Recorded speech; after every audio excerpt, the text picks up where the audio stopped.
Welcome to our biography series. Today's episode, or this afternoon's episode, is going to be on the Wright Brothers. Very timely because there's an airplane behind me. Here, let's think for a second. Imagine you had lived about 200 years ago and listen to what is said on airplanes, okay? Welcome, good morning. We're going to be flying at 30,000 feet and we're going to be going from Dallas to Colorado in like 2 hours, okay? Imagine being someone living in 1800 and hearing those words. We would probably think, yeah, you're crazy. How can we go up 30,000 feet? How is that even possible?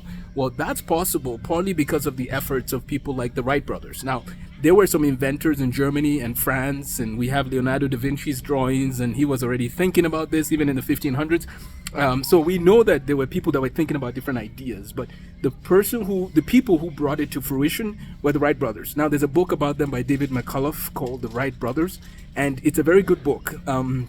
But let me try and pull out some lessons of inspiration from the Wright brothers for you.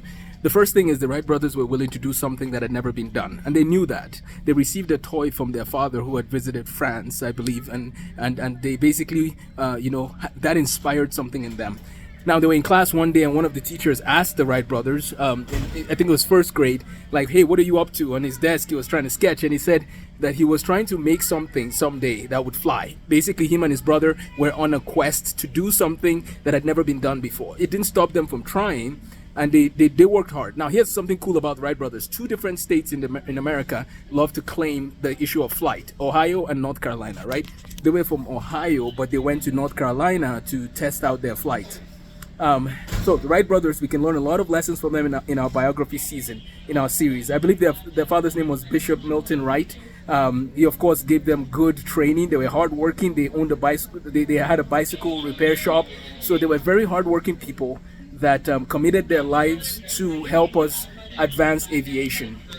And so let's think about what else we can learn from them, right? We can learn that even if something has never been done before, it's not worth it, you could still try. Number two, these guys were diligent and hardworking, which we see in their efforts. The book itself ends with a sad note because they never got married and didn't have children. I remember hearing that part of the book and I was like, oh, that's kind of sad. But they sacrificed their life for something that has made it possible for you and I to fly. Well, they didn't make the jet engine necessarily, but they made the beginning. They were like a catalyst for what was to come. So in this biography series, I will be taking on different people, pulling out life lessons and just sharing them with you. You can feel free to subscribe for more videos on these lessons. I'm learning from a lot of these people myself. I will be doing another one on Theodore Roosevelt shortly, but just wanted to share with you lessons from the Wright brothers while I'm sitting here in the airport. As far as the physics of aviation, some of that physics actually comes from Daniel Bernoulli in the 1700s and Leonhard Euler. So the mathematicians and the physicists of the 1700s gave us some of the mathematical principles that are put into action now in the airplanes and the jet engines we have.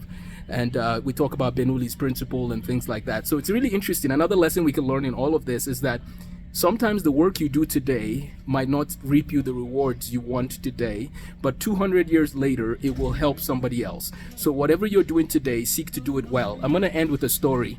Many years ago, there was an airplane that took off, and unfortunately, the windshield came off, and it actually sucked out the pilot, but he didn't die. We thank God. He held on tight. People came and helped, and the plane was able to land safely eventually. But here's what they learned from the story is that somebody didn't use the right bolts. They didn't use the right screws and bolts to put things in place, right? Some airplane mechanic probably thought, for whatever reason, they did what they did, and it caused this to happen. Now, when you look at that story, there's one lesson: never give up, right? The pilot held tight. He held tight, and he survived. We thank God.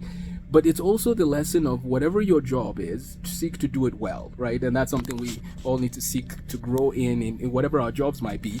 Whatever your job is, seek to do it well. You never know the impact it might have. Even if you don't see the impact in the present, someday somebody might be blessed by it. And even if it's not about you seeing the results necessarily, just the act of doing it well is good. I want to end with a last analogy. I said I was done, but now I have one more analogy. How many people, when you're watching sports, I see a lot of people before they get on the field, they make a sign like they're praying before they get on the field, like, hey, I'm going to go on the field and live it on the court and give my best.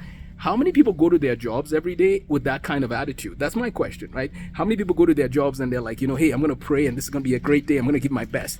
Many people don't do that. So it troubles me that in sports, people do that, but people don't do that in their daily jobs. Like pilots, do you all do that? Engineers, do you do that? Doctors, do you do that before surgery? I think we need to give our best. Well, no, I don't think. We need to seek to give our best and improve in doing the best we can, because our work will be a blessing to others. And also by giving our best, our lives will flourish and it'll make sense. So please, I hope you've learned a few lessons from the Wright Brothers, from aviation. We'll have more lessons in the biography series, but welcome to the series on the biographies. Subscribe for more videos, and my math courses are available in the description as well. You take care and have a blessed day.